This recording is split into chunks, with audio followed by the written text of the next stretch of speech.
Assalamu alaikum masu sauraro, muna muku sallama irin ta addinin Musulunci wadda addini ya tanada a cikin wannan tasha tamu ta sharhin labari na inda kuka ji cewa a kwanakin baya ne dai aka tabbatar muku da cewa Hajiya Maijidda Muhammad Kantagora wadda aka fi sani da Fulani ta cikin shirin fim ɗin labari na Allah ya yi mata rasuwa. Inda mutane da yawa sun shiga ruɗu ganin cewa an gudanar da series na labari na ba a sa alamar ta'aziyya na wannan mata wato mai suna Maijidda Muhammad wadda take yin series ɗin fim ɗin labari na ba. To hakan ya jawo mutane suna ta cece-kuce a social media game da don me yasa ba a nuna alamar ta'aziyya a cikin series ɗin da aka gudanar na wancan satin da ya wuce ba. Mai sauraro, in dai wannan ne farkon ziyartarka cikin wannan tasha tamu ta sharhin labari na mai albarka, ka daure ka danna mana subscribing. Kana ka danna mana alamar ƙararrawa domin samun shirinmu da zarar mun ɗora. To ba don komai ne yasa ba a ɗora alamar ta'aziyyarta na Fulani ba illa abu ɗaya. Saboda yawancin series ɗin da ake gudanarwa na labari na ana buƙatar shirye-shirye da dama.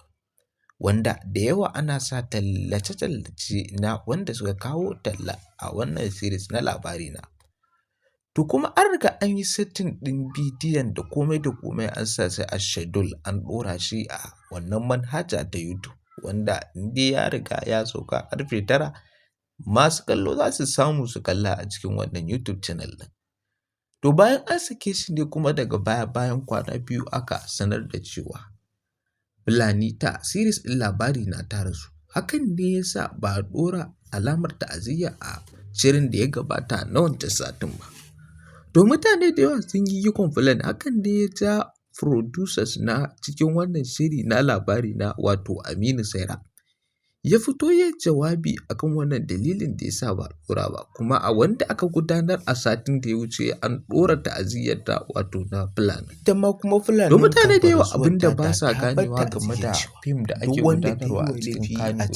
Ba kowane labari ne za a gudanar ko kuma a wani ɓangare nasu gudanar to ya yafe mata. Ya yafe mata da duk laifukan da ta aikata masa. Wanda ta sani da wanda bata sani ba. Hakan ne ya jawo muka hau social media muna ta faɗar cewa duk wanda ta yi wa laifi ya yafe mata ba don komai ba illa na haƙƙin ‘yan uwantaka wato na musulmi. Ita ma musulma ce da sauran mutane na addinin musulunci. Wannan hakan ya jawo take ta neman yafiya da gafara. Kuma mai sauraro shin ka san sanadiyyar mutuwar Fulani ne? To ka bibiye mu a cikin wannan tasha ta sharhin labari na domin faɗa maka yanda abin da ya yi sanadin mutuwar Fulani. To ba komai ne yasa Fulani ta rasu ba face lokacin ta ne amma kuma an ce akwai sanadi. Sabida akwai wani ciwo da take fama da shi tun tana 'yar shekara 18 wanda har idan ya tashi yi mata ciwo ana ganin cewa kamar aljanu ko kuma jifa aka yi mata. Hakan ne ya jawo da ciwon nata ya tashi take ta sunƙuri tana muƙurƙus game da wannan ciwo da yake damunta. Sai dai wanda suke zaune a kusa da ita ta faɗa musu cewa to dama 'yan uwanta ne da ma sauran mutane. Mu ma dalilin da ya sa muka sani akwai wani ɗan uwan nata da ake gudanar da wannan shiri na labari na da shi.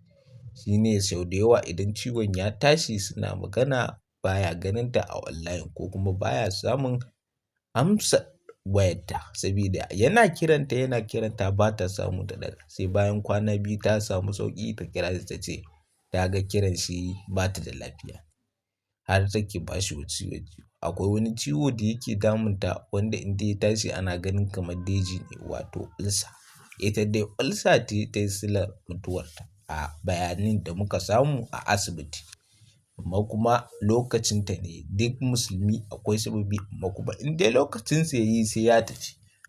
Wannan dalilin ne ya sa muke roƙon 'yan uwa jama'ar musulmi da ma sauran mutane na duniya da duk laifin da ta musu a cikin wannan series na labari na da ma shi da sauran series da take gudanarwa. Muna roƙon da ku yafe mata mu ma duk abin da ta mana da wanda muka sani da wanda bamu sani ba mun yafe mata. Jama'ar musulmi ku yafe wa baiwar Allah. domin yafiyarku ce kaɗai za ta sa ta samu salama a cikin zuciyarta. Kuma ku daure ku dinga yi mata addu'a. Duk wasu jama'ar musulmi da suka riga mu gidan gaskiya Allah ya ji ƙansu kuma Allah ya gafarta musu. Kuma in dai wannan ne farkon ziyartarka a cikin wannan tasha tamu ta sharhin labari na, ka daure ka danna mana subscribe. Kana ka danna mana alamar ƙararrawa domin samun shirinmu da zarar mun ɗora.